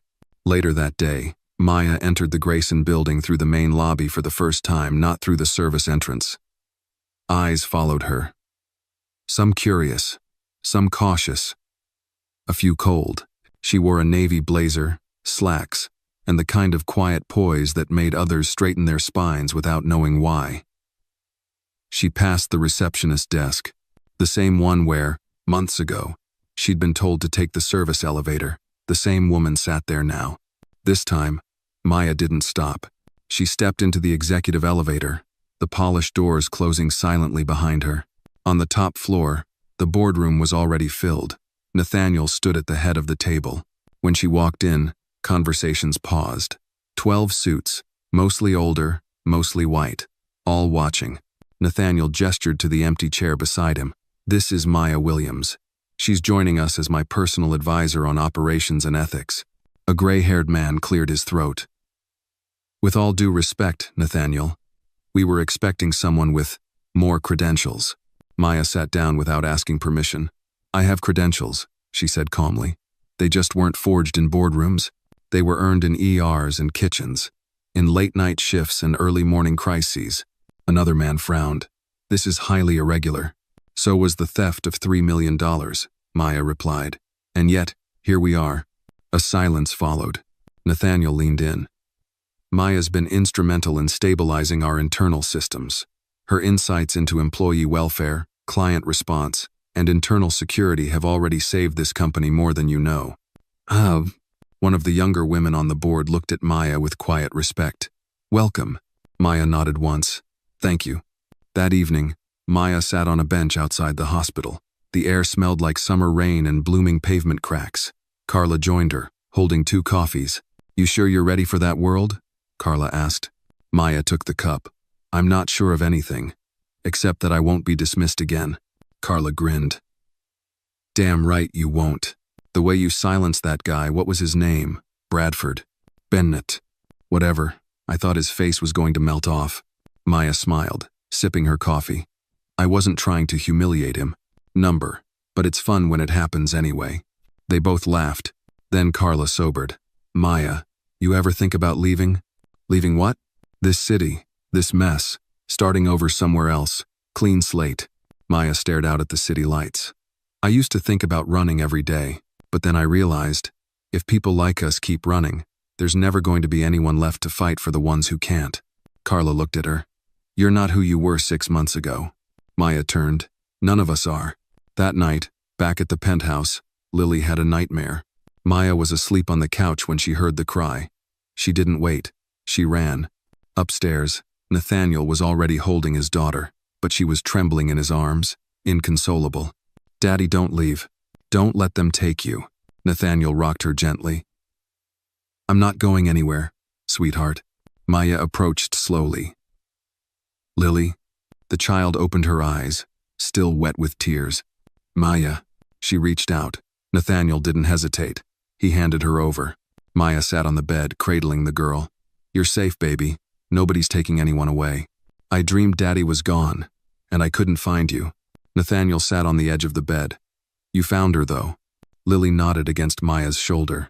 Then nothing else matters, he said softly. They stayed like that a long time. Eventually, Maya laid Lily back down. The little girl's fingers clung to hers even as she drifted back to sleep.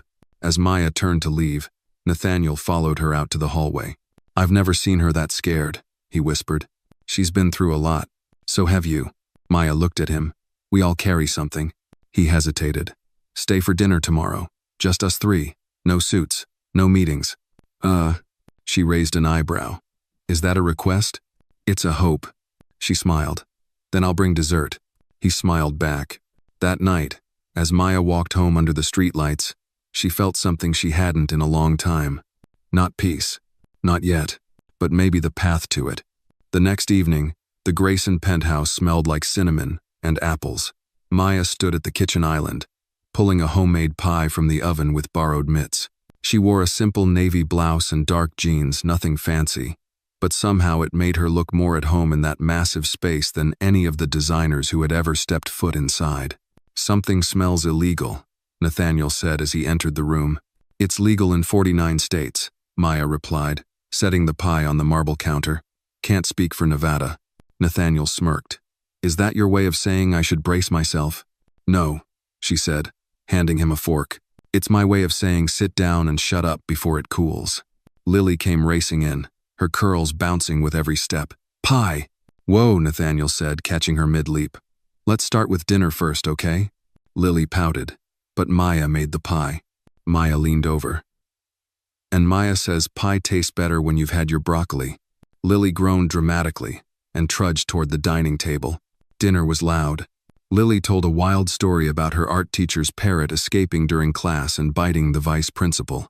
Nathaniel kept laughing with his mouth full, and Maya watched them both like a woman seeing sunlight after years of darkness. After dessert, Nathaniel leaned back in his chair, staring at Maya across the table. How did you learn to cook like that? She shrugged. You learn fast when you're broke, and all you've got is a sack of apples and a stubborn grandma. He smiled, then turned serious. Can I ask you something? Sure. Why didn't you leave after everything? After I screamed at you? After the accusations? Maya's fork clinked softly against her plate. She looked up, calm but steady. Because Lily needed me, and I wasn't going to let your anger become her trauma. Nathaniel exhaled slowly. You never owed me that grace. No, Maya said. I didn't. A silence settled over them, not uncomfortable, just real. Lily had wandered off with a book, curled up in a chair in the corner, lost in her own world. Nathaniel looked at Maya again. You saved her. Not just during that night, but every day since. She saved me too, Maya said quietly. He nodded, emotion tightening his throat. I don't say thank you enough. You don't have to, but I will anyway. He paused. Thank you, Maya. Her eyes softened. You're welcome. 2 days later, Maya entered the boardroom again, this time with a different air. She carried a leather folder under one arm and wore a charcoal gray suit that Carla had helped her pick out. The mood in the room was tense. Nathaniel stood at the head of the table, flanked by a few new faces and a few very familiar ones. The internal audit had concluded. The results were damning for Jeffrey and for the department heads who'd enabled the corruption.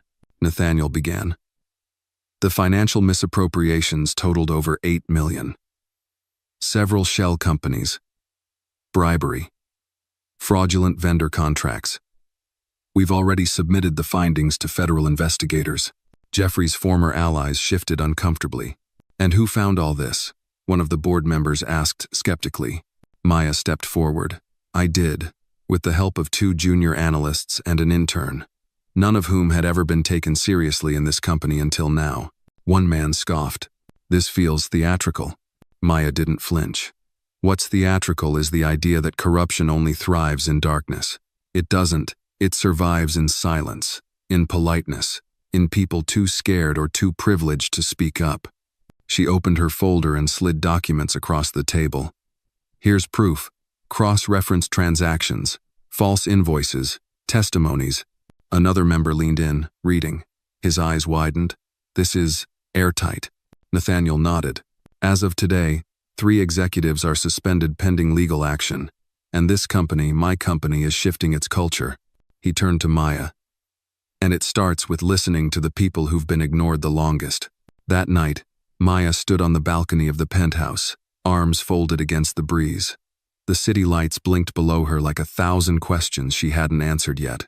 Nathaniel stepped out, holding 2 mugs of tea. Mint and honey, he said. You're learning, she replied with a smile, taking the mug. They stood side by side for a moment, looking out. Did you ever think you'd end up here? He asked. Not in a million years. He turned toward her. I want to ask you something. She looked at him. He hesitated. Not as your boss. Okay. Would you have dinner with me again? Just us. No boardroom. No reports. Maya blinked. Are you asking me on a date, Mr. Grayson? I think I am. She smiled, but her voice was careful. Why now? He thought for a moment. Because for the first time in a long time, I'm not leading with guilt or image or fear. I'm just a man standing in front of someone he respects and wants to know better. Maya sipped her tea. 1 dinner. He grinned. I'll take it. Later that night, Maya sat at her small apartment desk, a photo of her and Lily beside her laptop. She opened a blank document.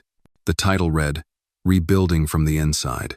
And as her fingers began to type about corruption, about truth, about courage, her phone buzzed. A message from Nathaniel. Lily's asleep. She asked me to tell you she loves you to the moon and back.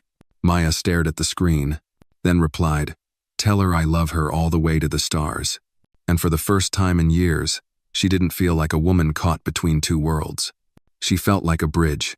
And maybe, just maybe, a beginning. The restaurant was tucked into a quiet block in the West Village, the kind of place where no one asked for pictures, and the lighting was low enough to protect secrets. Nathaniel had reserved a corner booth, away from the windows, where the hum of other conversations became a shield. He stood when Maya walked in, his navy shirt rolled at the sleeves, no tie, no performance, just a man, waiting. You came, he said, sounding surprised, and maybe even a little grateful. Maya gave a small smile. You asked nicely. She wore a soft black dress that brushed her knees, paired with a denim jacket and boots. Nothing extravagant, but the simplicity suited her.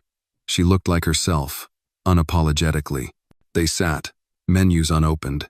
So, she said, how does a man like you end up knowing about a place like this? My driver, Nathaniel said.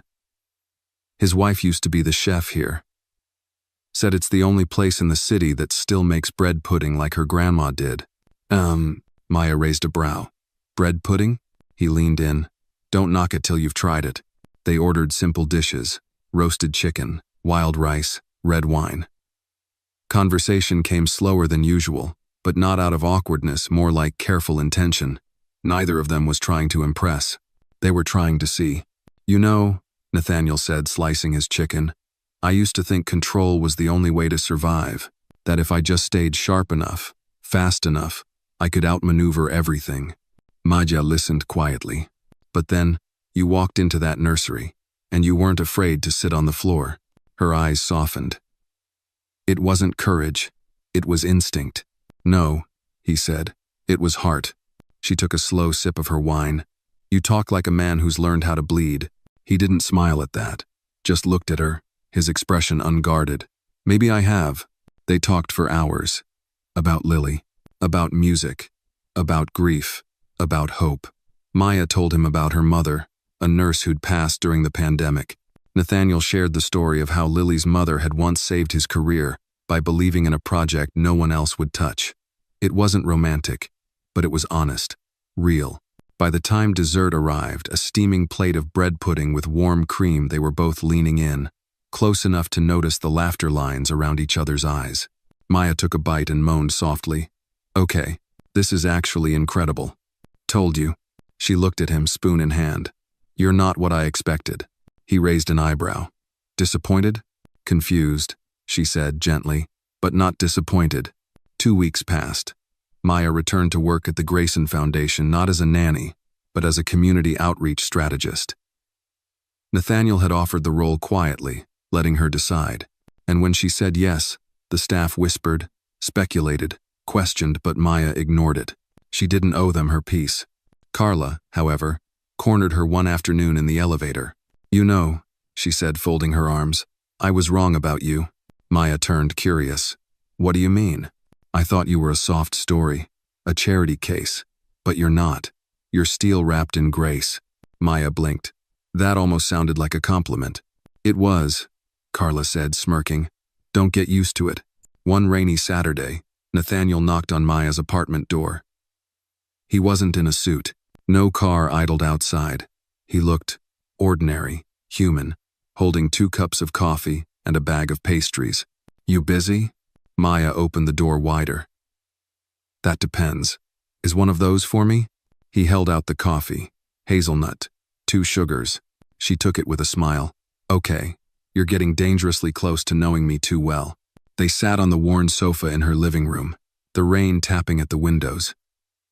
Lily was at a sleepover, and for once, the world felt still. "You ever get scared?"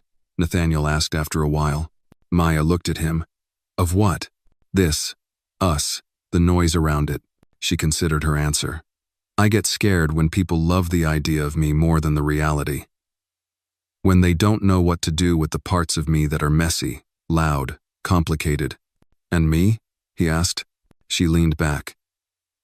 "You make me scared. Because you see the mess and stay anyway." He reached for her hand, warm and sure. "Then let's be scared together." She didn't reply with words, just rested her head on his shoulder and let the silence hold them both.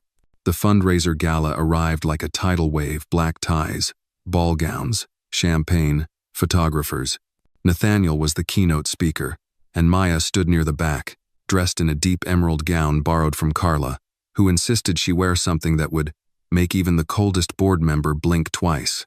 When Nathaniel took the stage, his voice echoed through the hall. "Tonight," he said, "we're not here because of money. We're here because of stories, because someone believed when no one else did, because someone sat on a nursery floor and held my daughter when she couldn't sleep, because strength doesn't always come in headlines or handshakes. Sometimes, it looks like quiet kindness." He looked across the room, found Maya's eyes. "And sometimes," he said, voice softer now, "you meet someone who reminds you who you could have been if you'd only listened sooner." The applause came slowly, but it swelled real and respectful. Later, on the terrace, Maya found him alone. "You really said all that?" "I meant every word." She shook her head, smiling. "You're going to ruin your reputation." He stepped closer. "Maybe it's time I built a new one." And under the stars, beneath a sky full of change, Nathaniel Grayson did something he never thought he'd do. He kissed the woman who once slept on the nursery floor, and for the first time, it didn't feel like falling. It felt like flying. The morning after the gala, the world looked different, not in the loud, cinematic way, but in the quiet shifts that only people in love notice. The light through the window felt warmer. The air held less weight. Maya stood in her tiny kitchen, barefoot, making scrambled eggs.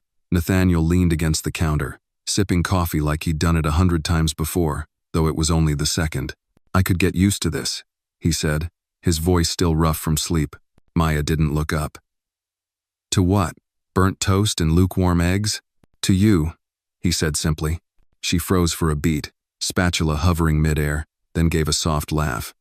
"You're dangerous when you're honest before 8 a.m. He took a step forward, sliding his arms around her waist from behind. "I meant what I said last night. I'm tired of building walls, tired of pretending I'm too busy for life." Maya leaned into him. "Then don't. But know this: loving me doesn't come with polish. I'm not the kind of woman who smiles for the papers or fits in at donor dinners." "I don't need you to fit," he said. "I just need you to stay." Later that week, Maya returned to the Grayson estate, this time not to work, but for Lily. The little girl had refused to sleep without Maya since the sleepover. Her new therapist suggested routines, transitional objects, music therapy, even aromatherapy. None of it worked. Only Maya's voice at bedtime would settle her.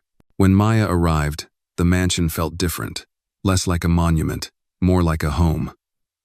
There were fresh flowers in the foyer, a child's drawing taped to the fridge, toys that weren't tucked away but scattered in happy disarray, It was as if Lily's spirit had begun to breathe again, and so had the house. Maya! Lily came running down the hall, arms open, curls bouncing. Maya knelt, scooping her up. Hey, Peanut, did you miss me? Lily nodded furiously, burying her face in Maya's neck. Daddy said you might not come. Maya glanced up. Nathaniel stood nearby, guilt shadowing his eyes. He approached slowly, watching the way his daughter melted in Maya's arms. I told her I hoped you would, he said softly. Maya met his gaze. She's not a hope, she's a responsibility. I know, he whispered, and I'm trying. That night, Maya stayed. She read Lily 2 books, sang the lullaby from the old nursery, and sat beside her bed until the girl drifted into sleep. Nathaniel watched from the doorway, arms crossed, his face unreadable. Afterward, they sat on the patio, the garden lights flickering like fireflies. Do you regret it? He asked. Maya raised an eyebrow. Regret what? This, us, staying connected to all of this, the noise, the imbalance. She was quiet for a long moment, staring out into the darkness. Sometimes I think I was born outside the gates. And now I'm sitting in a palace, pretending I belong. You do belong, he said. She looked at him, eyes sharp. Do I? Or am I the exception everyone talks about but never truly accepts? Nathaniel reached across the table, his hand finding hers. You are not an exception, you're a correction. You remind people what real looks like, and if that makes them uncomfortable, good. But the world didn't stay quiet. The press found out first whispers, then full headlines. Billionaire Grayson romantically linked to former nanny. From floor to fortune, the Cinderella story of Maya Williams. Paparazzi followed Maya outside her apartment, and reporters waited outside Lily's school. Carla stormed into Nathaniel's office one morning with a tabloid in hand. We have a problem. He glanced at the headline. No, they have a problem. We have a choice. And what's that? To rise above it or give in to the noise. Carla sighed. Then rise fast. Because the board is restless. They're worried about optics. Investors are nervous. Maya sat across from him later that day, her face pale but composed. I didn't sign up for this. I know, Nathaniel said. And I'm sorry. I'm not afraid of them, she said. But I am afraid of what this does to Lily. She's already had too much instability. He nodded. Then we do what's best for her. Together. That night, Maya wrote a letter. Not to the press, not to the board, but to Lily. Sweet girl. You may one day hear stories about me, some kind, some cruel. People will talk about where I came from, what I wore, how I looked at your father, but none of them will know what it meant to hold your hand when you couldn't sleep, what it felt like to hear your laughter return after weeks of silence. I came into your life to help you rest. But you helped me rise. I hope one day, when you're older, you'll know this truth. Family isn't always blood. Sometimes it's the one who sits beside you in the dark and stays until morning. Love, Maya. She folded it carefully, placed it in the drawer of Lily's nightstand. By week's end, Nathaniel held a press conference not to defend, but to declare. I have spent years building a company, accumulating wealth, and winning accolades. But none of it matters if I can't stand beside the people who've changed my life. Maya Williams is not a scandal. She's a gift. She's not here because she wanted a seat at the table. She was the table. The silence in the room was palpable. She has loved my daughter without condition. She has challenged me to be better, and I will not apologize for choosing heart over headline. The room burst into murmurs. Some reporters jotted notes. Others looked stunned. Afterward, Maya met him backstage, her arms crossed, brow furrowed. You didn't have to do that. Yes, I did. I never wanted to be a cause. You're not, he said. You're my choice.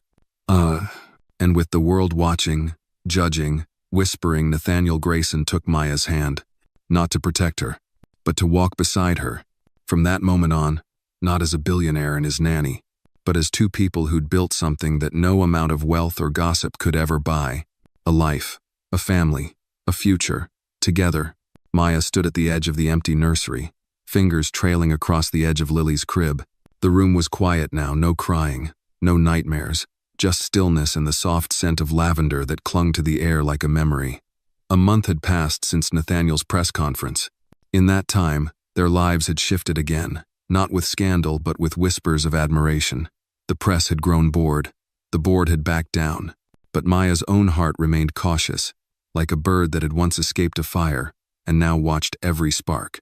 Nathaniel walked in, jacket off, sleeves rolled, tie undone. He looked less like the CEO of Grayson Global and more like the man who had stood in the hospital hallway weeks ago, begging Maya not to walk away. "She's asleep?" he asked. Maya nodded. "She was humming when I left. That song you used to play for her. I found the vinyl last week," he said.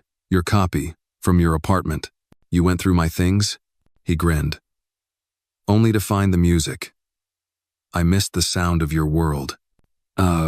Maya gave a soft smile. "My world was a lot smaller back then." He took a few steps closer. "And now?" She met his gaze. "It terrifies me how much bigger it's become." Nathaniel slipped his arms around her waist. "That's how you know it matters." For a moment, they just stood there, their bodies warm in the hush of the night, listening to each other breathe. Then Maya broke the silence. "I've been thinking," she said, "about the foundation." Nathaniel tilted his head. "The Grayson Trust?" "No," she said. "Something new, something mine. A place for women like me who came from nothing, who were told they'd never belong, who raised kids that weren't theirs, cleaned houses they'd never afford, slept on floors just to keep a baby warm." He stepped back, brows raised. "You want to start a nonprofit? I want to build a legacy. Not with your name, with mine." Nathaniel's eyes didn't flinch. "Then let's do it." "Not let's," she corrected. "Me. I need to do this myself." A beat passed. Then he nodded. "Then I'll support you, however you need." She stepped forward, stood on her toes, kissed him softly. That's all I ever wanted to hear. Within weeks, Maya had leased a small office space in East Harlem, close to the shelter she once called home. The sign above the door read, "The Warm Floor Foundation." Inside, the space was simple: 2 desks, a few second-hand chairs, and one worn-out couch that looked suspiciously like the one from her old studio apartment. She sat with her first client, a single mother named Alondra, 3 kids under 5, one of them with asthma. "I'm not here to fix you," Maya said gently. "I'm here to remind you you're not broken," Alondra cried. Maya held her hand and didn't let go. Word spread quickly. By month's end, Maya had helped 8 women find jobs, childcare, and safe places to sleep. She bought air mattresses with her own money. Nathaniel offered a grant. She declined. "Not yet." "You really want to do all this alone?" Carla asked one day, sipping coffee on the foundation's stoop. "No," Maya said, "but I want to prove that I can." Carla grinned. "You're stubborn. And you're surprisingly supportive." "I'm an acquired taste," Carla said. "So are you." They laughed. At home, things changed too. Nathaniel had started making dinner once a week. He wasn't great at it, but Lily found his lumpy mashed potatoes hilarious. Maya taught Lily how to braid her own hair. Nathaniel started reading bedtime stories with voices, even if his British accent was terrible. And one Friday night, after Maya came home late from the foundation, she walked into the living room to find a soft jazz tune playing, candles lit, and Nathaniel standing in the kitchen doorway with a plate of takeout and a sheepish grin. "I was going to cook," he said, but the kitchen rebelled. She dropped her bag, walked over, and kissed him. "It's perfect." They sat together on the floor, eating noodles out of boxes, Lily asleep upstairs, the world outside irrelevant. Maya leaned back against the couch. "You know, I used to believe love was something for other people, women in movies, people who went to college, girls with clean records and soft hands." Nathaniel took her hand, kissed her fingers. "You don't need soft hands, you just need a strong heart." She smiled. "Then I've had that all along." The next week, Maya stood in front of a group of donors, her first real fundraising event. She wore a simple navy dress, her hair pinned up, a silver chain around her neck that once belonged to her grandmother.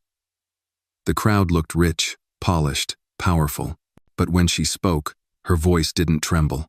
"People see a woman like me," she said, "and they assume I must have been rescued. But I wasn't. I was seen, and that changed everything. Not because I needed saving, but because someone believed I was worth standing beside." There was silence, then applause, some polite, some thunderous. But Maya didn't care about the noise. She saw Alondra in the back, holding her baby, tears in her eyes. That was all she needed. Afterward, Nathaniel found her in the hallway, still holding the speech note cards. "You were incredible. I meant every word," she said. "I know," he whispered, "and you don't owe me anything. But I hope you'll let me keep standing beside you." She reached up, touched his cheek, then stopped standing. "Walk with me." He laughed. "Deal." That night, Maya tucked Lily into bed, kissed her forehead, and watched as her tiny chest rose and fell. Down the hall, Nathaniel waited with tea. The lights were low, the air soft with music. Maya turned to him. "We've come a long way." "We have, and I'm still scared sometimes." He stepped closer. "Good. Fear means you care." She rested her head on his chest. "Then I must care more than I ever thought possible." He wrapped his arms around her. "Me too." And in the stillness of that moment between past and future, between pain and healing, they held each other, no longer defined by where they started, but by what they'd built. Together, it was a rainy Saturday morning when the letter arrived. Maya found it folded neatly in a pale blue envelope, placed just inside the gate of the foundation. No stamp, no return address, just her name in perfect cursive across the front. She stared at it for a while, unsure why her heart started to race. When she opened it, her breath caught. "Maya, I don't know if you remember me. My name is Marissa. I was the night nurse at the Grayson estate before you. I left under hard circumstances. I heard about what you've built, what you're building. I'm in trouble, and I don't know where else to turn. Please help. M." The paper trembled in her fingers. She remembered Marissa. Older, quiet, careful with her words. She'd only met her once briefly when she was first hired. Nathaniel never spoke of her. The staff didn't either. It was as if she'd vanished. Maya's pulse quickened as she looked out the window. The city was gray and glistening, like it was holding its breath. By noon, she was in a cab, heading toward the address scribbled on the bottom of the letter, a run-down building on the edge of Brooklyn. Windows covered in plastic, rust creeping up the sides. A heavy door buzzed open and a voice from behind a cracked door whispered, "Come in." Quickly. Inside, the apartment was dim, the air stale and filled with a bitter scent medication and mildew. Marissa sat hunched on a torn couch, her skin pale, her eyes ringed with fatigue. "I'm sorry," Marissa said, her voice trembling. "I didn't know who else would listen. You're the only one who didn't walk away from the fire." Maya sat beside her. "Tell me what happened." Marissa's hands trembled as she pulled a folder from under a cushion. "I made a mistake. Years ago, I knew about something at Grayson Global. I didn't want to be involved, but I couldn't unsee it. Then, suddenly, I was gone, disappeared from the staff list. No references, no pension. I've been living in the cracks ever since." Maya opened the folder. Inside were old documents, internal emails, scans of checks with forged signatures. A part of her didn't want to know, but another part, a louder part, knew she couldn't walk away. "They buried you," Maya said softly, "because you were disposable." "No," Marissa whispered, looking at her with wide eyes. "Because I saw what they did, and because I was going to talk." That night, Maya didn't sleep. She sat at the foundation office, lights off, rain tapping against the windows like fingers on glass. The documents lay spread across her desk like broken bones. Some of the names on the papers were familiar board members, executives, even a few who had tried to block Nathaniel's recent reforms. She called him. "Nate," she said, voice low, "we have a problem." By Monday morning, Nathaniel was in the foundation office, sleeves rolled, face tight with anger and concern. He moved quietly, reading through the documents one by one. When he looked up, his eyes were hard. "This is real," he said, "and it goes back a decade." "Marissa was blacklisted," Maya said. "They did to her what they almost did to me." Nathaniel nodded. "We're going public." "No," Maya interrupted. "Not yet. If we go too early, they'll bury it again." He studied her. "Then what do you suggest?" She looked at the folder. "We make it personal. We show what this kind of power does, not just to companies, but to people, to women, to workers.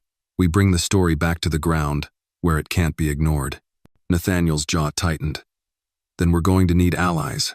And they found them. Over the next 2 weeks, Maya met with journalists who still remembered her name, women who had worked under the same men, former board assistants who knew too much and were paid too little. One by one, they came forward, quiet at first, then louder. And then, the video dropped. It wasn't flashy, no music, no fast cuts, just Maya sitting in the foundation office, holding the folder, her voice even and raw. "This isn't about revenge," she said to the camera. "It's about accountability. About the women who held this house of cards together, the ones who were told to be quiet, to be grateful, to be invisible. I was one of them, but I'm not invisible anymore. And neither is Marissa." The video went viral within hours. By the next day, reporters were outside Grayson Global, demanding statements. 3 executives resigned by the end of the week. Nathaniel called an emergency board meeting and announced a full internal investigation. Maya didn't attend. She was with Marissa sitting on a hospital bench while the older woman underwent surgery for a long-ignored tumor. It wasn't serious, not yet. But it had been growing quietly, just like the truth. "She's going to be okay," the doctor said. Maya closed her eyes in relief. Outside, the city continued. Sirens in the distance, rain on windows, lives, rebuilding. That weekend, Nathaniel found Maya back at the Grayson estate. Lily was asleep upstairs. The house smelled of roasted garlic and rosemary. He poured her a glass of wine, sat beside her on the sofa. "You did it," he said. "You didn't just tell the truth. You built something out of it." She looked at him. "So did you. You listened." They sat in silence, the soft hum of life all around them. Then Maya spoke. "You know what I've learned?" she said. "What?" "Love isn't always about falling. Sometimes, it's about standing. Standing when it's hard, when it's dangerous, when no one else will." He took her hand. "Then let's keep standing." She smiled. Together, and there, in the quiet heart of a storm they had both survived, 2 people who once came from opposite sides of a door finally understood they were never just saving each other. They were becoming whole. The story reminds us that true compassion often goes unseen until it touches the right heart. Maya's quiet act of love, sleeping on the floor to comfort a child who wasn't hers, showed that dignity isn't tied to status, but to character. Sometimes, it's not grand gestures but the quiet sacrifices that awaken others to what truly matters: humanity, humility, and the courage to care.